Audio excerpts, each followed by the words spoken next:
लग्नानंतर होईलच प्रेम मालिकेचा आजचा भाग आपण ऐकत आहोत। खूपच सुंदर आणि कमाल असा झालेला आहे, कारण आता इथे सरते शेवटी नंदिनीच्या ह्या चांगुलपणामुळे सगळं काही धमाका झालेला असतो। तर आता प्रेक्षकांनो, सगळ्यात महत्त्वाची गोष्ट म्हणजेच की इथे आता जे काचा तुटलेला असतात तो जीवा भरण्याचा प्रयत्न करत असतो। त्यावरच नंदिनी म्हणत असते, आणा इकडं, मी भरते, तुम्हाला काही जमणार नाही। पण जीवा म्हणत असतो, का नाही जमणार, मला जमू शकतो, मला कसं नाही जमणार आहे, आणा इकडे। आणि नंदिनी करून नाही दाखवत तर ती इथे जीवा सुद्धा अगदीच सगळं करून सुद्धा दाखवू शकतो, असं म्हणूनच नंदिनीचा टोमणा तिला मारत असतो। आता भरलेल्या काचा घेऊन तो किचन मधल्या डस्टबिन मध्ये टाकायला जातो। जेव्हा किचन मधल्या डस्टबिन मध्ये तो काचा टाकत असतो तेव्हा समोर पाहतो तर त्याला इथे एक फोटोचे तुकडे दिसतात आणि फोटोचे तुकडे असे डस्टबिन मध्ये कुणी टाकलेले असतात आणि ते सुद्धा किचन मध्ये, असा विचार त्याच्या मनामध्ये येतो। आणि हा फोटो कुठेतरी ओळखीचा वाटतो, काहीतरी आहे या फोटोमध्ये, असं म्हणूनच त्या फाटलेल्या फोटोचे तुकडे तो त्या डस्टबिन मध्ये काढून घेण्याचा प्रयत्न करतो।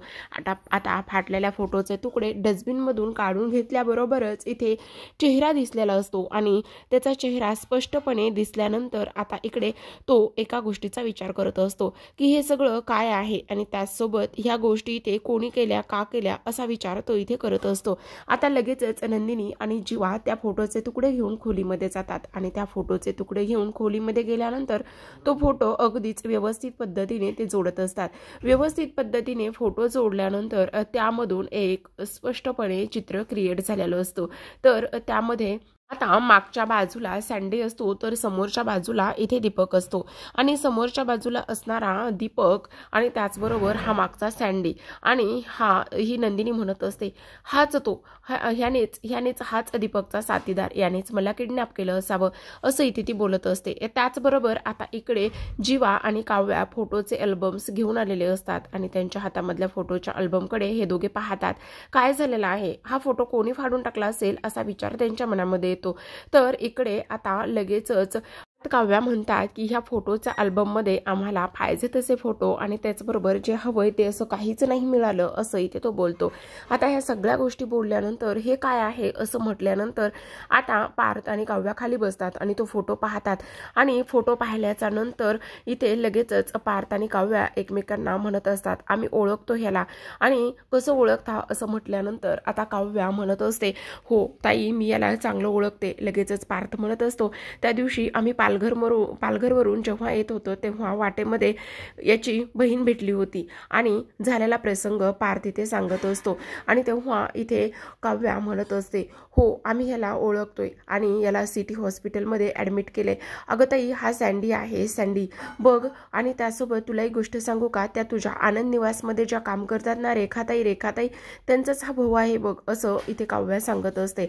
आणि हे बघ, आम्ही जेव्हा येत होतो तेव्हा यांची वाटेत रिक्षा बंद पडली होती, तेव्हाच त्या रेखाताई आमच्याकडे धावत आल्या आणि म्हणायला लागल्या की माझी इथे भावाची बायको रिक्षामध्ये आहे नैना आणि तिला प्रचंड त्रास होतोय, हॉस्पिटलमध्ये न्यायचंय, प्लीज तुम्ही आम्हाला मदत कराल का। आणि तेव्हा आम्ही त्याला मदत केली। त्यावरच नंदिनी म्हणत असते, मग कुठल्या हॉस्पिटलमध्ये आहेत त्यावर आता इकडे काव्या आणि त्याचबरोबर पार्थ म्हणत असतात, ते सिटी हॉस्पिटलमध्ये आम्ही स्वतः त्यांना ॲडमिट केलंय, त्यांना मदत केलेली आहे। मग झालं तर चला आता मिशन सिटी हॉस्पिटल, असं म्हणूनच आता काही जरी झालं तरी सुद्धा दीपकचा साथीदार हा शोधायचाच, याच लुकमध्ये आता हे चौघे सुद्धा एका मागोमाग एक निघालेले असतात। प्रचंड रागामध्ये चौघे सुद्धा असतात, कारण आता इथे सरते शेवटी यांच्याच पापांचा घडा जो आहे तो भरल्यामुळे आता त्यांना इथे हा मोठा पुरावा सापडलेला असतो आणि त्यांना हा मोठा पुरावा सापडल्यामुळे इकडे आता लगेचच हे हॉस्पिटलकडे निघतात।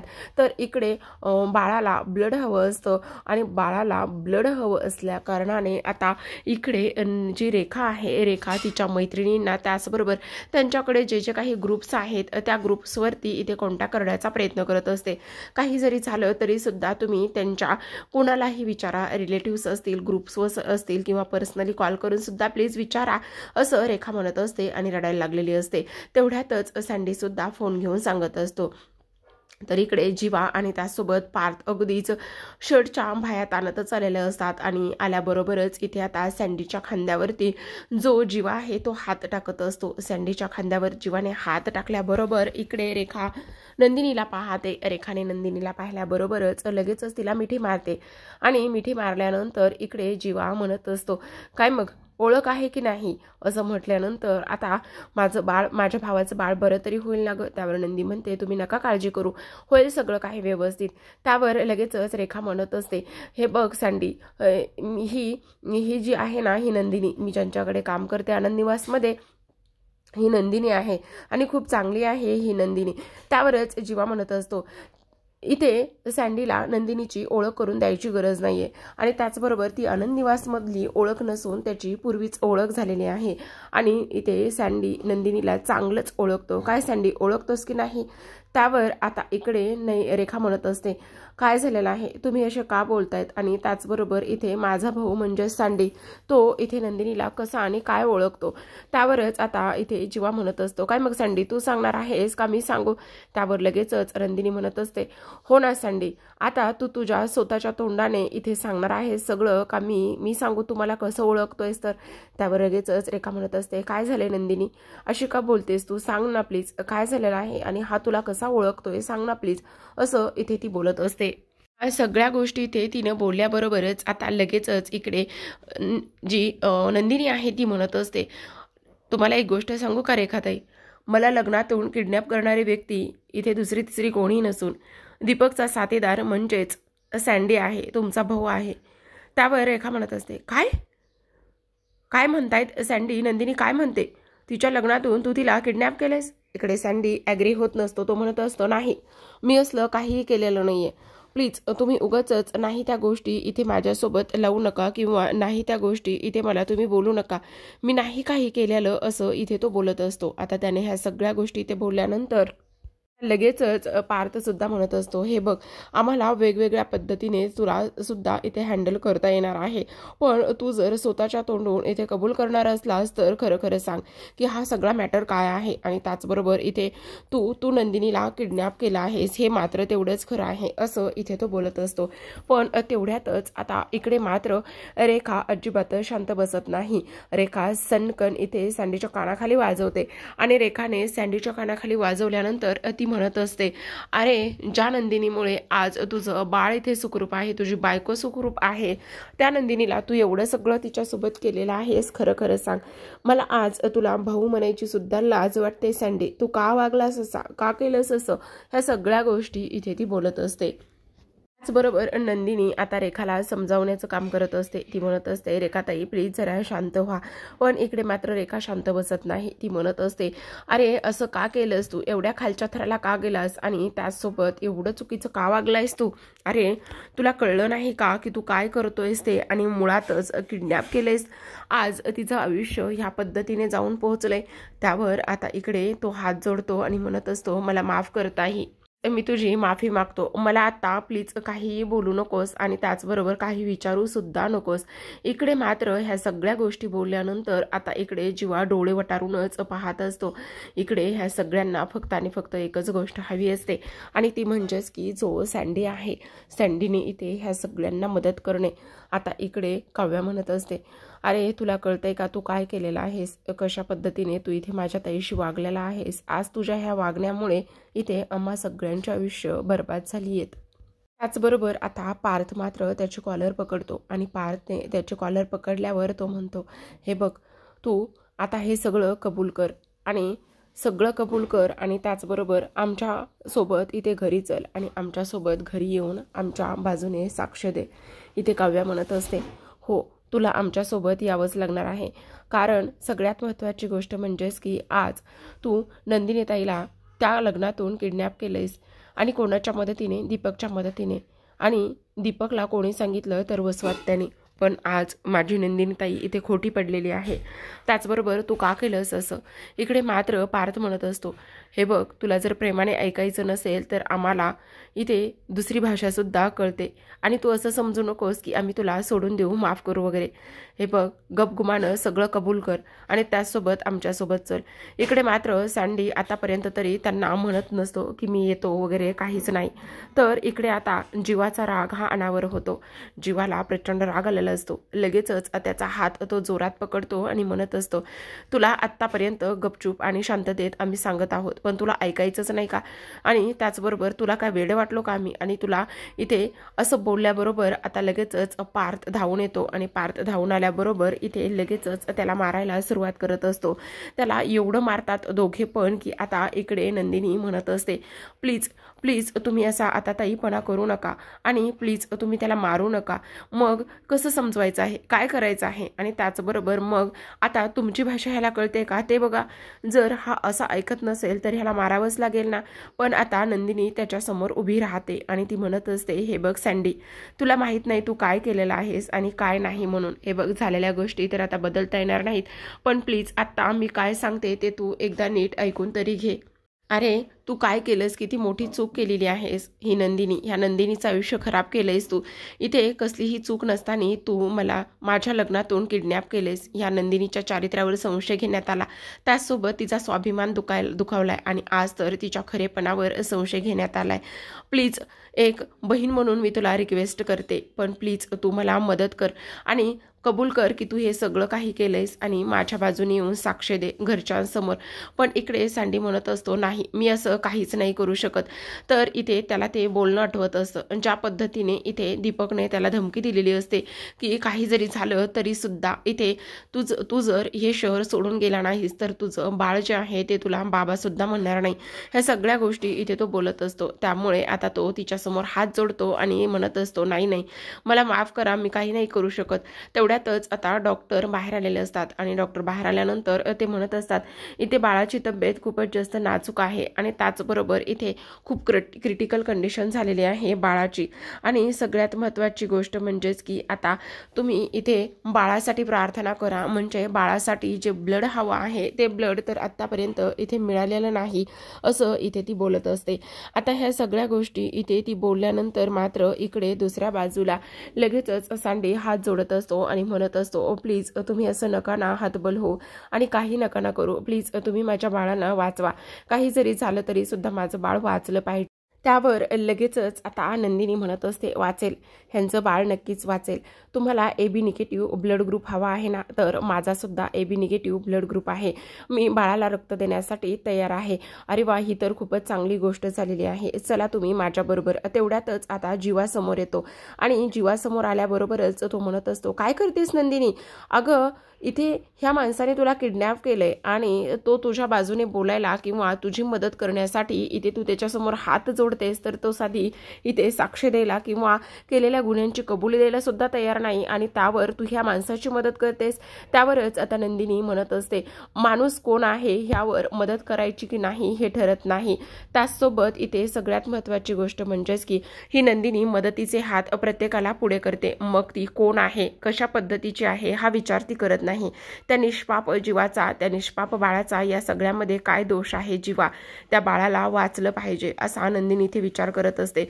आणि त्याचबरोबर आता नंदिनी म्हणते, तिचे हात हे बघत नाहीत की ते कोणाला मदत करतात. नेहमीच नडलेल्या बाईला आणि अडलेल्या माणसाला नेहमी मदत करावं असं नंदिनीचं मत आहे आणि तुमच्या बाळाला काही होणार नाही हा माझा शब्द आहे असं म्हणूनच आता नंदिनी डॉक्टरांकडे गेलेली असते. डॉक्टरांसोबतच ती ब्लड द्यायला गेलेली असते. त्यावर लगेचच आता रेखा म्हणत असते, बघितलंस का तू किती खालच्या थराला गेलेला आहेस? अरे आज तिच्यामुळे तुझी बायको सेफ आहे, आज तिच्यामुळेच तुझं बाळ इथे जिवंत राहतंय किंवा आज ते वाचण्याच्या प्रयत्नामध्ये आहे. इथे नंदिनीने किती काही गोष्टी केलेल्या आहेत आणि तरीसुद्धा तू त्यांची मदत करायला तयार नाहीयेस का? का असं करतोयस तू? का असं करतोयस? बोल ना.